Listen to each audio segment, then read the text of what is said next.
Please read the disclaimer. XRP holders Ripple just gave some massive game-changing news. Plus, we got all the latest and the greatest Trump news, everything that's happening with oil and everything around the Iraq, Israel, USA conflict, and some other interesting anecdotes towards the end. What's going on with altcoins? There was a new high, but it's actually a low. You'll understand. And also, are some miners starting to sell, right? Oh my God. All I ask from you is that you give me a beautiful smile to send out those good vibes.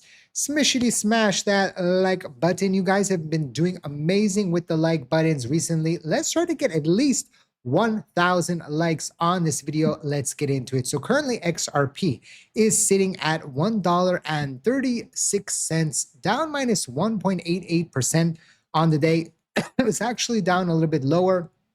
But the market rallied a little bit here. It wasn't just the crypto market, it was also the stock market that kind of sold off here. You can see the NASDAQ opened up earlier this morning, sorry, with the S&P also dropping. But then after about an hour of trading, we saw a rally here to the upside, now pulling back a little bit. But, you know, it's natural to have these ups and flows. But it's interesting because if you go on mainstream media here, Yahoo Finance, right, one of the biggest places out there, it says stocks plummet amid fresh war worries.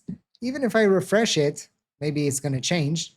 No, now it says stock slides, right? So they fixed it a little bit. Right.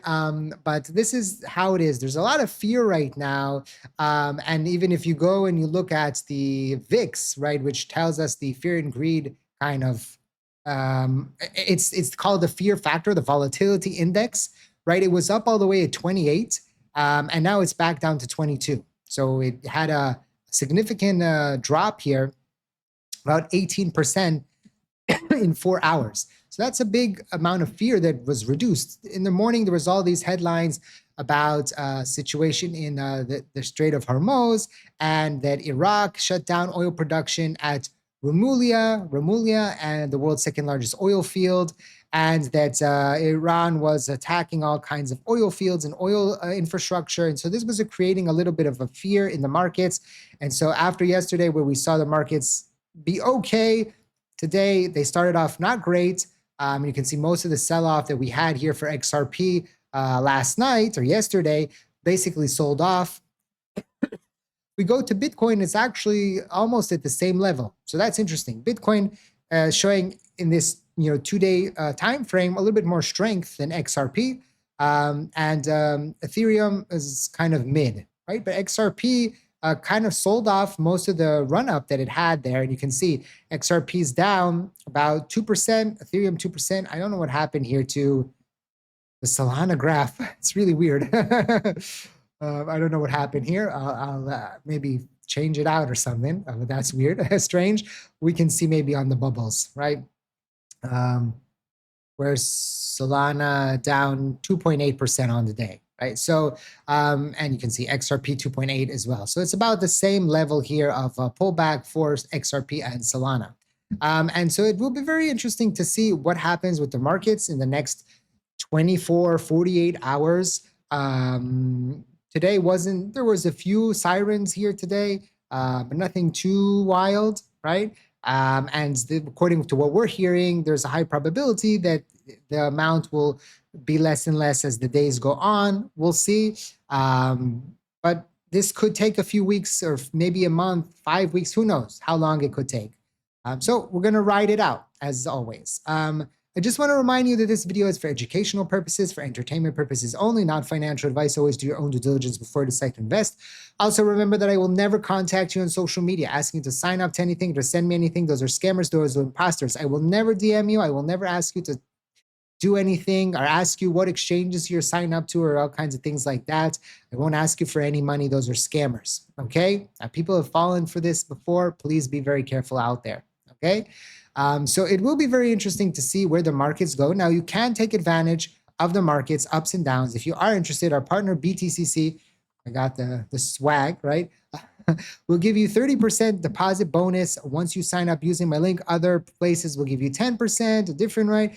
Other influencers have 10%. They gave me 30% for my subscribers. So if you're already on a different exchange or you're already maybe BTCC, you want to sign up with my link again, go for it. Take advantage of this 30% deposit bonus before they take it away from me. I will get a commission if you use my link, so please trade responsibly, okay? And again, it is an affiliate link, so it helps out the channel. I will get a commission when you use my link, and it helps us keep the lights on. I continue to bring you news even when I'm dodging missiles. Today, actually, I don't think we were outside when we had the missiles, but you know, it is what it is. My wife actually took my middle son to the doctor, and there was when they were at the doctor, in the middle of the doctor, you know, it is what it is, but we'll get through it, right? If we go back to the whole situation with Strait of Hormuz there, Trump is now saying that the U.S. is considering providing military protection to oil and gas tankers traveling in the Strait of Hormuz in an effort to contain energy prices per Politico. So again, if that happens and the fear of the situation is a lot less, then markets will bounce on that, okay? So we have to take that into consideration. Now, Trump is not only starting real wars, but also trade wars. President Trump ends all trade with Spain for refusing to allow U.S. military to use bases to attack Iran. And you can see here, President Trump just ordered a total cutoff of all dealings with Spain after they refused to allow the U.S. to use their base for strikes on Iran. He also said he's not happy with the U.K. and says the U.S. is decimating Iran to finish off their military. So whoever is, you know, not doing what Trump wants, no problem, right? We don't need to be friends. Is this good or bad? Or is the U.S. gonna alienate themselves? We'll see. To tell you the truth, I don't really like the Prime Minister of Spain. So I'm not too sad about this, but I actually like Spain itself. I've been, and I really like the people that I met there, people that I was working with. So, you know, it is what it is. Maybe they'll have a different prime minister soon, right?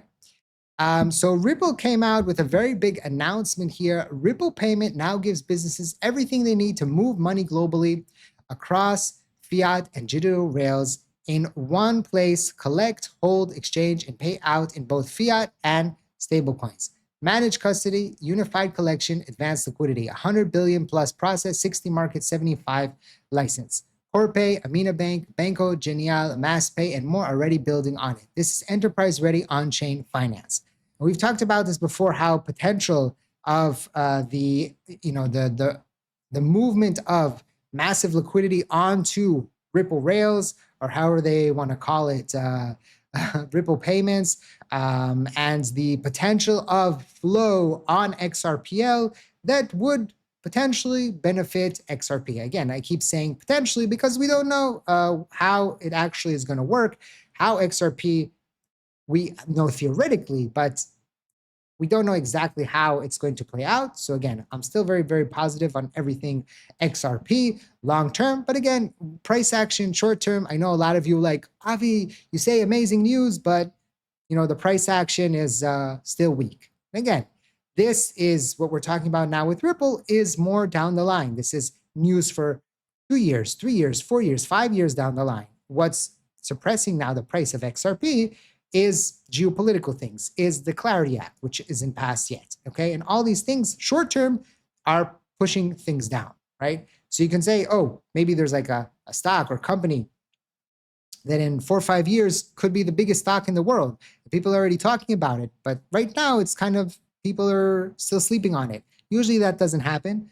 You have once in a while an outlier like NVIDIA where technology totally changed and it became the largest stock on the stock market. For the most part, it doesn't kind of creep up on you like it did with NVIDIA, but that's you know what we're talking about. We're talking about things potentially for the next, let's say 5 years here for XRP and for Ripple.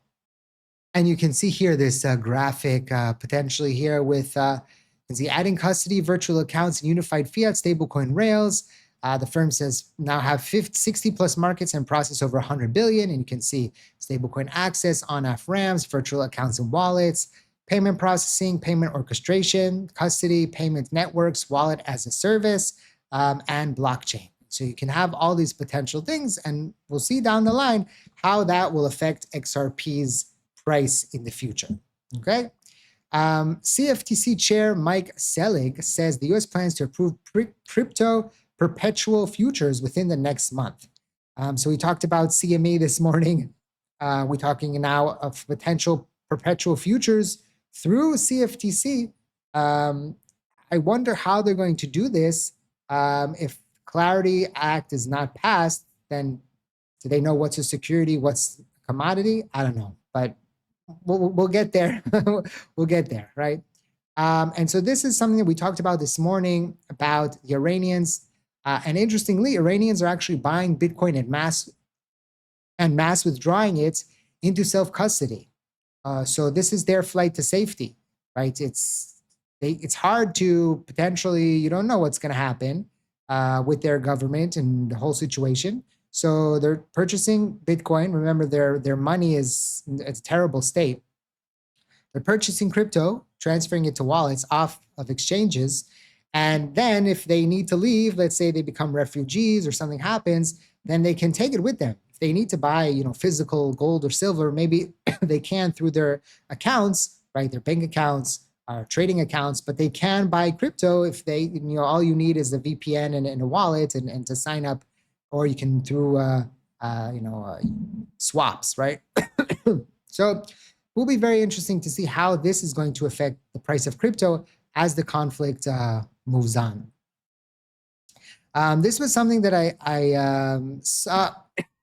Sorry. The fact that 38% of altcoins are near all-time low in deepest cycle drawdown.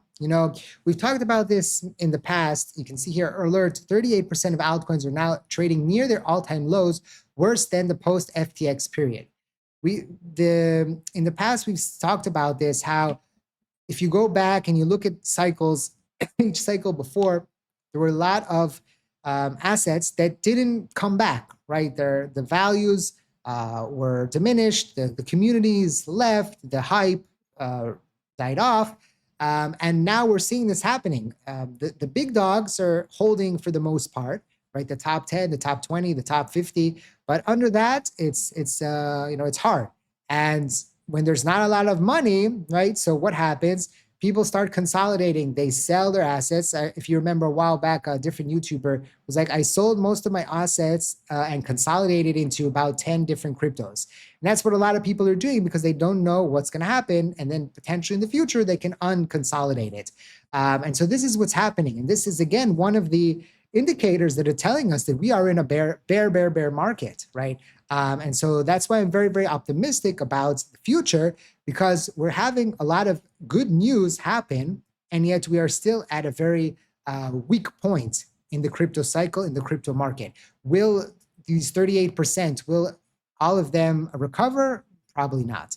There's going to be maybe 5 or 10% that maybe keep their position from previous cycles, and the next cycle, there'll probably be new assets and new tokens that are going to come into our lives, and there's going to be a lot of hype around them, and probably those will take center stage and remove the ones that may be popular previous cycles. And this is just how it is, and it's very important not to get too married to specific assets and have diversification. I am a very big believer in diversification, in having different plans for different time frames, and looking at a broader spectrum of investments, not just stocks, crypto, real estate, but try something alternative as well if you have the possibility. It's always good because you don't know what's going to happen. Again, I always have the monkey on my shoulder because I don't know what's going to happen and how the markets are going to react. And sometimes real estate might be up, but stocks and crypto are down, and crypto and stocks are up and real estate is down. And so if you have that kind of diversification, then you're much more safe, okay? Because you don't know. And again, this is just how I do it. You can do whatever you want. Of course, not financial advice. Always do your own due diligence before you decide to invest. And you can see here, on the one hand, you have Mara, the largest public Bitcoin miner, considering selling some of its Bitcoin reserves. They have gone through the halving, and the price of Bitcoin has not gone up significantly, which had happened in previous cycles. They have stockpiled a lot of Bitcoin, and they might need to sell some of it, because if the price is not where they need, right, then they could potentially be losing money. And so they have shareholders, and they could sell stock. That's a possibility as well, to raise money. But they're also looking at some alternative things to maybe use their rigs to not mine Bitcoin, but to do other things, potentially AI and things like that. But that's the company itself. I don't own the company. I just was interested, and I saw a few headlines on it. And on the flip side, you have Michael Saylor that's saying that he's buying more, in the dip. So there's going to be the yin and the yang. There's going to be people that think this way, and there's going to be people that think that way, or there's going to be people that maybe are bullish in the market, but the things didn't play out the way that they thought that it was going to play out, and now they have to start reducing their assets a little bit because they have pressure, mortgage or payments and things like that, interest rates that are not coming down. Same thing could be here for Mara, that they're experiencing similar symptoms. Okay, so that's very, very important to remember, that there's always going to be some up and flows in the markets in your investing. Sometimes you can be more aggressive, sometimes less aggressive. So just remember that going forward. Don't forget to smash the like button, subscribe to the channel, check out BTCC in the description down below. Take advantage of that 30% bonus. Again, that is an affiliate link. So thank you for that. Thank you for watching. I hope to see you next time. And like I always say, let's make a lot of money.